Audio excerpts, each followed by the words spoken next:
নমস্কার দর্শক বন্ধুরা, মোটিভেশনাল শ্রীমন্ত চ্যানেলে আপনাদের জানাই সুস্বাগতম।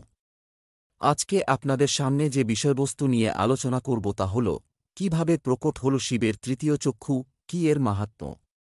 শাস্ত্রে শিবের তিনটি চোখের উল্লেখ পাওয়া যায়। এ কারণে শিবের এক নাম ত্রিনেত্রধারী।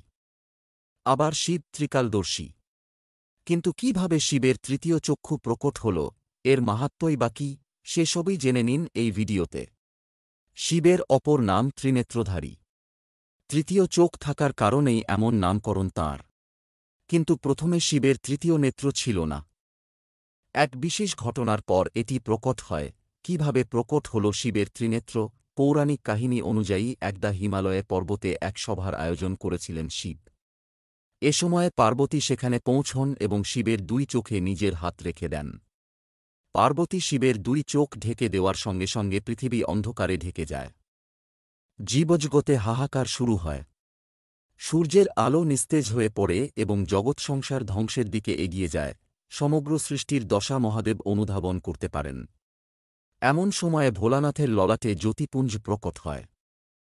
এই জ্যোতিপুঞ্জই শিবের তৃতীয় চক্ষুতে পরিণত হয়। এই চোখ খোলার সঙ্গে সঙ্গে সমগ্র সংসারে হাহাকার থেমে যায়। এই ঘটনা প্রত্যক্ষ করার পর পার্বতী শিবকে তাঁর চোখ সম্পর্কে জিজ্ঞেস করেন। তখন শিব জানান যে তাঁর চোখই সমস্ত জগতের পালনকর্তা। তৃতীয় চক্ষু প্রকট না হলে সৃষ্টি ধ্বংস হতো। শিবের তিন চোখের বিশেষত্ব। কথিত আছে যে শিবের তিনটি চোখ ত্রিকালের প্রতীক। এই তিন চোখে অতীত, বর্তমান ও ভবিষ্যৎ সমাহিত। তাই শিব ত্রিকালদর্শী।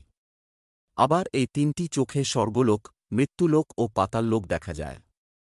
আবার শিবের ডান চোখ সত্ত্বগুণ, বাঁ চোখ রজোগুণ ও তৃতীয় নেত্রে তমগুণের বাস। শুধু তাই নয়, মহাদেবের এক চোখে চন্দ্র, অপর চোখে সূর্য ও তৃতীয় চোখে বিবেকের বাস। মহাদেবের তৃতীয় নেত্রের সঙ্গে একটি ধারণা জড়িয়ে রয়েছে। প্রচলিত বিশ্বাস অনুযায়ী শিব যখনই নিজের তৃতীয় নেত্র খোলেন, তখনই এক নতুন যুগের সূচনা হয়। আশা করি বন্ধুরা ভিডিওটি দেখে আপনারা সমৃদ্ধ হয়েছেন। ভালো লাগলে আপনজনের উদ্দেশ্যে শেয়ার করবেন। আজ এখানেই শেষ করছি। মহাদেব আপনার মঙ্গল করুক। নমস্কার, ধন্যবাদ।